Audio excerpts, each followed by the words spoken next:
Good morning, everybody. In electrochemistry, today we have to discuss about the electrochemical cell in this unit. Now, before that, something about the Kohlrausch law, and that is the determination of the alpha. Alpha is the degree of ionization. So how can you determine the degree of ionization or the dissociation amount in the cell by the help of Kohlrausch law?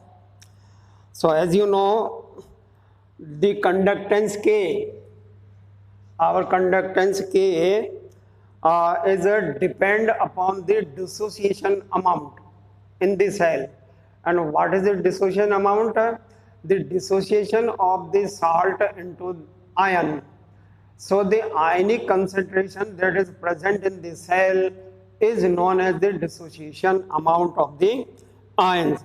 And as the dissociation increases, the conductivity K also increases.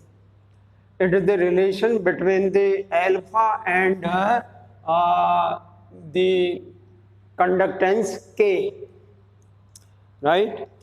So when we increase the dilution of a solution, then slowly the dissociation increases, and the dissociation when increases, the conductance increases. But at a certain limit, when the dilution approach at the climax, that is in the higher state, after that there is a no effect to increase the dilution. So at that limit, the lambda, the lambda, it is a 10 turn to lambda infinity. So it is the at given concentration, and it is at the infinite dilution.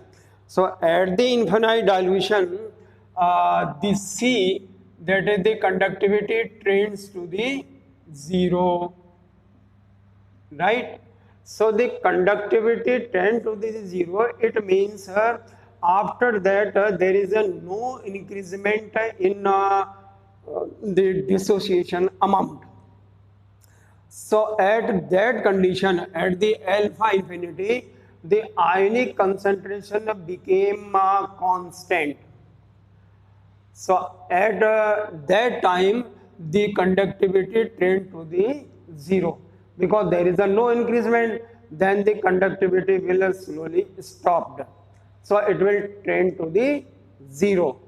ये इसका मतलब होता है कि चालकता जो है वो अनंत तनुता पर शून्य की ओर अग्रसर होती है। इसको हम इस तरह से बोलेंगे। और अब इन दोनों के बीच में रिलेशन क्या है? तो ये जो हमारा लैम्डा है, ये गिवन कंसंट्रेशन पर लैम्डा, और ये इन्फिनाइट डाइल्यूशन पर लैम्डा। तो इन दोनों का जो रेशियो होता है, यही हमारी डिसोसिएशन अमाउंट है। ठीक है, वियोजन की मात्रा जिसे हम बोलते हैं। तो वियोजन की मात्रा दी गई सांद्रता पर लैम्डा, ठीक है, lambda is a molar conductivity, ये मोलर कंडक्टिविटी है, मोलर चालकता। तो मोलर चालकता दी गई सांद्रता और मोलर चालकता अनंत तनुता पर, इन दोनों का जो अनुपात होता है, यही वास्तव में हमारे उस वियोजन की मात्रा कहलाएगी। दूसरी तरफ हम पहले ये पढ़ चुके हैं कि ये जो कंडक्टिविटी है, इनके बीच में क्या रिलेशन है। तो ये रिलेशन आप पहले इसको हम पढ़ चुके हैं। तो यहाँ अगर इस वैल्यूज को पुटअप किया जाए तो हम कह देंगे कि जो एल्फा इज इक्वल टू के 1000, ये मोलर कंडक्टिविटी सी। और अब जो माइग्रेशन ऑफ दी हमारे आयंस हैं, कौन कौन से? एक तो है आपका lambda positive at infinite dilution, और दूसरा जो है वो आपका एनाइन हो जाएगा, negative ion at the infinite dilution. So it is the alpha. Alpha is the amount of ion the ionic concentration at the infinite dilution. So both the ion contribute their lambda value of the lambda to determine the dissociation. अर्थात ये दोनों जो आपके धनायन और ऋणायन हैं, ये दोनों धन और ऋणायन जो हैं वो अपनी अपनी स्वतंत्र जो चालकता है, लैम्डा की वैल्यू है, उसके द्वारा अपनी एल्फा अर्थात वियोजन की मात्रा में अपना योगदान देते हैं।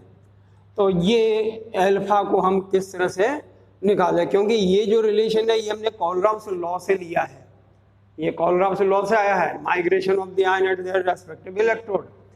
तो इस तरह से कोलराउस लॉ की एक एप्लीकेशन भी हो गई है, एक ही उपयोगिता हो गई कि कोलराउस लॉ के द्वारा हम वियोजन की मात्रा को डिटरमाइन कर सकते हैं, ये इसका मतलब होता है। ठीक है। और वैल्यू ऑफ कंडक्टेंस के डिग्री से दूसरा रिलेशन आप ये भी देख सकते हैं कि के जो है वो इज इक्वल टू 1/v। ठीक है। तो ये sorry lambda upon the v, तो लैम्डा जो हमारी कंडक्टिविटी होगी, v इज द डाइल्यूशन, और ये k जो हमारा कहलाएगा कंडक्टेंस, ये कंडक्टेंस हो गया। तो चालकता जो है वो चालकता और तनुता के अनुपात में होता है। ठीक है ना। 1/v is equal to the c, वो कंसंट्रेशन पे हो जाएगा, सांद्रता, अगर v की जगह हम सांद्रता से भी इसको बताना चाहें तो ये चालकता, और इसके बाद ये सभी रिलेशन जो है ना वो आप पहले कोलराउस लॉ के अंदर पढ़ चुके हैं हम सभी। तो ये एक एप्लीकेशन हुआ कोलराउस लॉ के लिए कि उसके द्वारा आप वियोजन की मात्रा की गणना किसी इलेक्ट्रोलाइटिक सेल के अंदर कैसे करें। अब हम आ जाते हैं अपने आज के टॉपिक पर, इलेक्ट्रोकेमिकल सेल।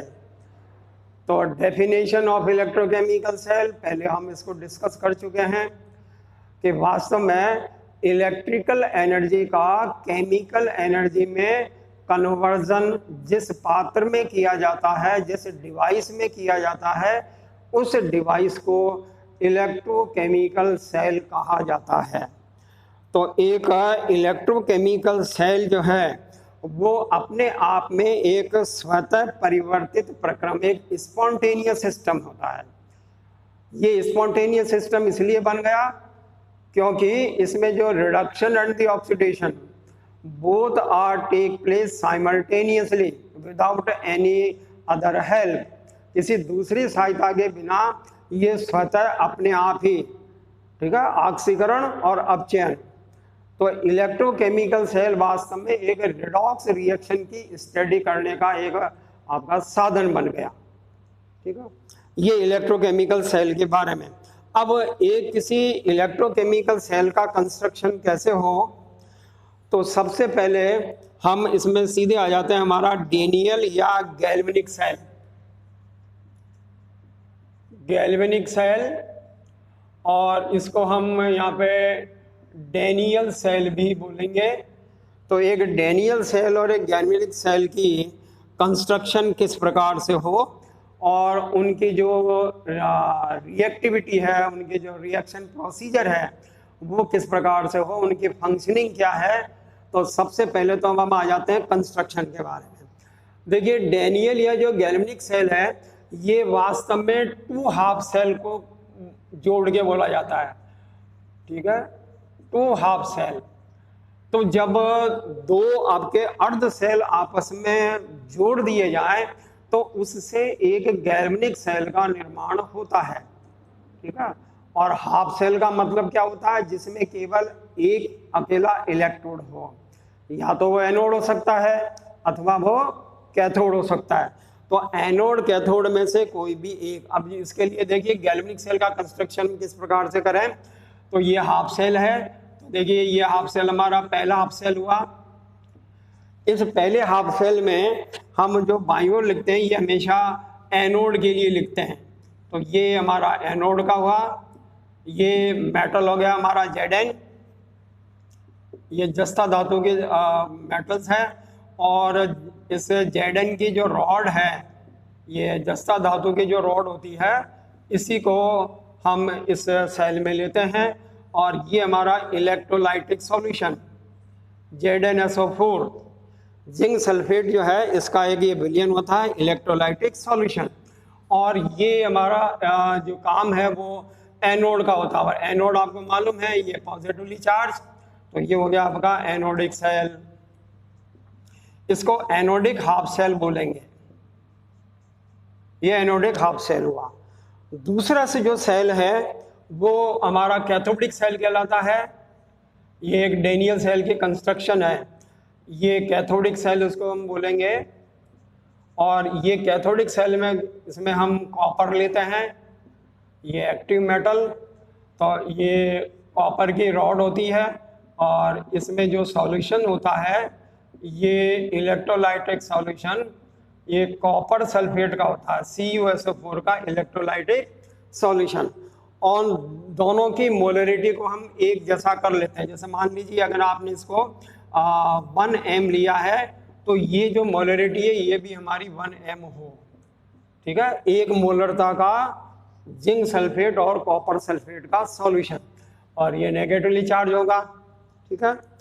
अब हम क्या करते हैं कि इन दोनों को, ये जो इलेक्ट्रोड हैं, इन दोनों इलेक्ट्रोडों को हम एक गैल्वेनोमीटर से या एक ये जोड़ देंगे। यहाँ पे हमारी K, ठीक है, ये कुंजी कहलाएगी जो इन दोनों को जोड़ने का काम, इससे हम इसको स्टॉप भी कर सकते हैं, इसको ऑफ और ऑन इससे किया जा सकता है।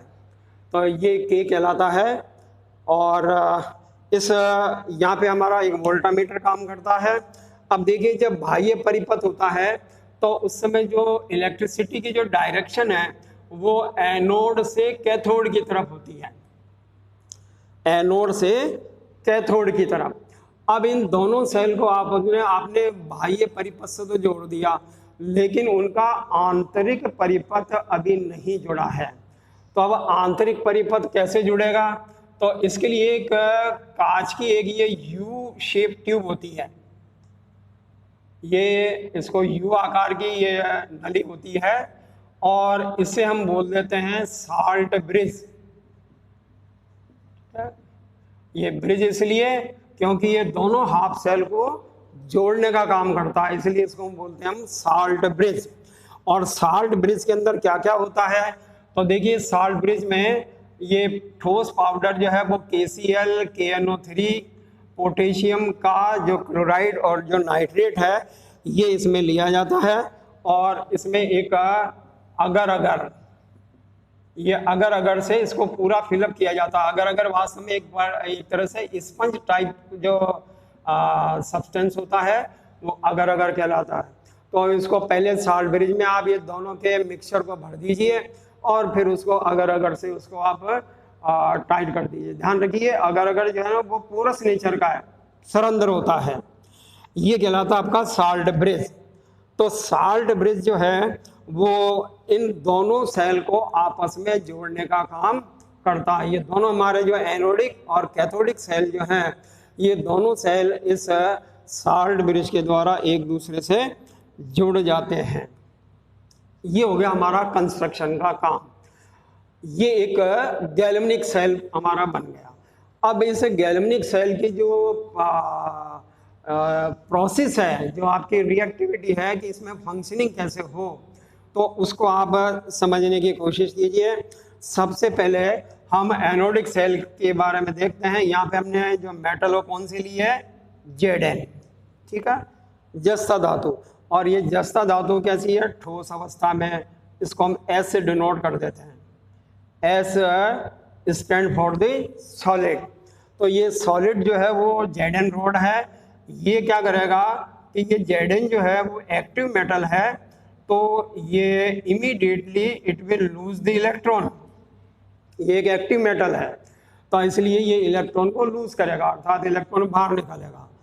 तो जो Zn धातु जो है वो Zn+2 आयन में और 2 इलेक्ट्रॉन डोनेट कर देती है, राइट। ये इसका काम है एनोडिक सेल का। अब साइमल्टेनियसली अर्थात उसी समय हमारा जो सेकंड हाफ सेल है उसमें क्या रिएक्शन है? उसमें रिएक्शन ये होता है कि कॉपर सल्फेट से हमारे Cu+2 आयन आते हैं। ये हमारा 1m कॉपर सल्फेट है CuSO4, और ये सॉल्यूशन है तो ये हमारा हो गया लिक्विड, ठीक है। तो सॉल्यूशन में Cu+2 आयन होंगे, और ये Cu+2 आयन जो हैं वो इन 2 इलेक्ट्रॉन को एक्सेप्ट करते हैं और ये Cu सॉलिड में कन्वर्ट हो जाते हैं। तो देखिए यहाँ पर क्योंकि मेटल ने इलेक्ट्रॉन को डोनेट किया, इसलिए हमारा ये हो गया ऑक्सीडेशन। तो अब हम ये बताएंगे कि एनोडिक हाफ सेल में ऑक्सीडेशन रिएक्शन होती है, ठीक है। ऑक्सीडेशन का मीनिंग होता है टू लूज द इलेक्ट्रॉन, ठीक है। तो ये ऑक्सीडेशन, और यहाँ क्योंकि इलेक्ट्रॉन जो है वो मेटलिक आयन ने एक्सेप्ट किए, तो acceptance of the electron is known as reduction, ठीक है। So the oxidation take place in anodic side and at the cathodic cell the reduction will take place, ठीक है। So both oxidation and the reduction, both reaction are take place simultaneously. ऐसा नहीं होता है कि एक सेल के अंदर ऑक्सीडेशन होता रहे और दूसरे में रिडक्शन ना हो, ये दोनों प्रक्रियाएं जो है ना वो साथ साथ चलती है। अब इन दोनों प्रक्रियाओं में साथ साथ चलने से, अब अगर आप इन दोनों सेलों को कंबाइंड में लिखेंगे तो आप इस तरह से लिखते हैं कि Zn जो हमारा S था ये, और जो ये तो एनोड का काम किया था, और Cu+2 ये हमारा सॉल्यूशन जो हमारा लिक्विड फेज में था, सॉल्यूशन जो था ये या इलेक्ट्रॉन का डोनेशन हुआ। अब यहाँ पे हो जाएगा आपका Zn+2, और ये Zn+2 तो अब बन गए एक्वस, ठीक है। यहाँ पे लिक्विड ये एक्वस लिख लीजिए, इसके बजाय ये ठीक रहेगा। और जो Cu+2 थे वो हो गए न्यूट्रल। अब हमने क्या किया कि इन दोनों मेटालिक रिएक्शन को कंबाइंड करके एक सेल रिएक्शन बना दिया। अब ये हमारी सेल रिएक्शन हो गई, ठीक है। कि Zn जो पहले ठोस अवस्था में जो न्यूट्रल था, वो after the oxidation it will convert into the Zn+2, and at the same time the Cu+2 which is in the liquid form, now it will convert into the solid form of the copper neutral. So it is the complete cell reaction. ये एक हमारा cell reaction जो है वो पूरा होता है। तो एनोड कैथोडिक और एनोडिक सेल ये दोनों किस प्रकार से फंक्शन करते हैं इसके बारे में आपने इसको देखा है। अब देखिए कि गैल्वेनिक सेल के अंदर ये सभी जो हैं वो किस प्रकार से होगी, प्रोसीजर क्या है इनका, और इसके लिए क्या क्या विशेषता है, तो ये आपको पॉइंट आउट करना पड़ेगा। Number one, the molarity should be similar of both the cell, ठीक है। ये सिमिलर होनी चाहिए, अर्थात कि दोनों जो हाफ सेल है इन दोनों की मोलरिटी, यहाँ भी हमने 1m लिया है और यहाँ पे भी 1m लिया है, दोनों की मोलरिटी हमारी इक्वल हो। दोनों इलेक्ट्रोड पर जो योजक तार है वो वोल्टामीटर और की से डिनोट करते हैं। तो ये तो हमारी की जो है वो की हो गई, और ये वोल्टामीटर वी हो गया, और ये कॉपर की वायरिंग है, तो कॉपर वायर से इसको हमने कनेक्ट किया है। दूसरा देखिए कि जब इलेक्ट्रॉन का फ्लो हम देखते हैं तो ये एनोड से कैथोड की ओर, अर्थात जो इलेक्ट्रिसिटी का फ्लो है, the flow of the electron from anode to cathode, ये एनोड से कैथोड की ओर होगा, ठीक है। और ये तो हमारा आउटर हुआ, और जो हमारा आंतरिक परिपथ है वो अंदर के जो साइड जो सेल में है वो चलता है आपका कैथोड से एनोड की ओर। ये इन दी सेल है, ये ध्यान रखना, इन दी सेल, ये सेल के अंदर का है, ये आउटर है अर्थात बाह्य परिपथ जो योजक तार के अंदर आपका चलता है। तो गैल्वेनिक सेल में कैथोड से एनोड ये अंदर हाफ सेल के अंदर की है, और जो बाहर का जो हमने योजक तार लिख रखा उस पर वो चलता है एनोड से कैथोड की ओर। कॉपर इलेक्ट्रोड, अब देखिए इसका वेट के बारे में, तो इसमें रिएक्शन में क्या होता है कि Zn जो प्लस है सॉलिड वो Zn+2 के अंदर कन्वर्ट होता है। तो अब इसमें स्थिति ये हो गई कि ये जो एनोड होता है इसका वेट डिक्रीज होगा, the weight of anode will decreases, और जो कैथोड होता है उसका वेट जो है वो इंक्रीज हो जाएगा। अब ये इंक्रीज क्यों हो रहा है? क्योंकि पहले कॉपर जो हमने लिया था इस पे अब क्यूप्रिक आयन जो सॉल्यूशन से जो थे, ये सॉल्यूशन से क्यूप्रिक आयन डिस्चार्ज हो गए, इस पे डिपॉजिट हो जाएंगे, तो कॉपर का जो इलेक्ट्रोड है इसका वेट इंक्रीज होने लगता है। और जो सल्फेट आयन का जो मूवमेंट है, अब concentration of the sulphate ion, तो ये जो SO4 नेगेटिव आयन है ये इस सेल में जो हमारा साल्ट ब्रिज है ये इसकी कंसंट्रेशन को मेंटेन करता है कि जिस तरफ सल्फेट आयन कम होंगे उस सेल से अपोजिट सेल से सल्फेट आयन यहाँ पर ट्रांसफर हो जाएंगे। तो सल्फेट आयन के कंसंट्रेशन को मेंटेन करने का काम साल्ट ब्रिज का होता है, ये सबसे ज़्यादा महत्वपूर्ण है। और कॉपर सल्फेट की सांद्रता में धीरे धीरे कमी आएगी और जिंक सल्फेट की सांद्रता बढ़ती चली जाएगी, क्योंकि इसमें से क्यूप्रिक आयन डिस्चार्ज हो रहे हैं। So the concentration of the copper sulphate decreases and the concentration of ZnSO4 will increases in the cell. तो ये कंप्लीट गैल्वेनिक सेल हुआ। अब इस गैल्वेनिक सेल की सेल रिएक्शन को अगर आप लिखना और ठीक से चाहें तो इसमें ये बता सकते हैं कि इन दोनों को इस इक्वल टू के साइन से डिलीट करके और हम दो पैरेलल लाइन बना देते हैं। ये दोनों पैरेलल लाइन जो है वो समानांतर रेखाएं हैं और ये जो पैरेलल लाइन है ये इंडिकेट करती है किसकी? ये साल्ट ब्रिज की प्रेजेंस है, indication of the salt bridge. ठीक है, ये हमारा इधर जो है ना वो Zn से Zn+2 और Cu+2 से Cu सॉलिड में कन्वर्जन, और इन दोनों को जोड़ने का काम किसने किया? साल्ट ब्रिज ने किया। तो साल्ट ब्रिज का जो है ना वो अपना एक बहुत ही इम्पोर्टेंट वर्क है और इस वर्क के द्वारा ही इस पूरी सेल रिएक्शन को हम कंट्रोल करते हैं। तो ये इलेक्ट्रोकेमिकल सेल